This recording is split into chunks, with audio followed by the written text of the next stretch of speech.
মৰমৰ ছাত্ৰ-ছাত্ৰীসকল তোমালোক সকলোকে পুনৰবাৰ অধ্যয়ন পাঠশালাত স্বাগতম জনাইছোঁ 2025 বৰ্ষত যিসকল ছাত্ৰ-ছাত্ৰীয়ে হায়াৰ ছেকেণ্ডাৰী ফাইনেল এক্সাম দিছিল তেওঁলোকৰ বাবে এটা সুখবৰ কিয়নো মাননীয় মুখ্যমন্ত্ৰী ডাঙৰীয়াই সংবাদ মাধ্যমত কেতিয়া তোমালোকৰ এইচএছ ফাইনেল এক্সামৰ ৰিজাল্ট দিয়া হ'ব সেই সম্পৰ্কত ইংগিত দিছে বলা মাননীয় মুখ্যমন্ত্ৰী ডাঙৰীয়াই সংবাদ মাধ্যমত কি ক'লে এবাৰ চাই লওঁ এই মাহৰ শেষৰ ফালে দিব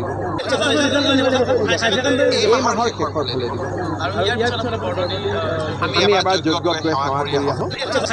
এই মাহৰ শেষৰ ফালে দিব আমি এবাৰ যোগ্যকৈ গতিকে তোমালোকৰ ৰিজাল্ট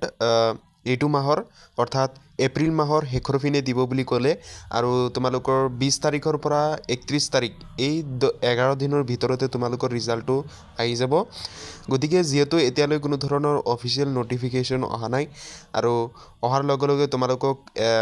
এইটো চেনেলত চাব পাৰিবা আৰু তাৰ কাৰণে তোমালোকে চেনেলখন সাবস্ক্ৰাইব কৰি ল'বা আৰু কাষত থকা বেল আইকনখন প্ৰেছ কৰি ল'বা যাতে লগে লগে তোমালোকে ৰিজাল্টটো চাব পাৰা ৰিজাল্টৰ দিনটোত কেই তাৰিখে তোমালোকৰ ৰিজাল্ট দিব সেই সম্পৰ্কত তোমালোকে জানিব পাৰিবা গতিকে যদি তোমালোকৰ ৰিজাল্ট দিয়ে তাৰ আগদিনাখনেই মাননীয় মুখ্যমন্ত্ৰী বা শিক্ষামন্ত্ৰী ডাঙৰীয়াই তোমালোকক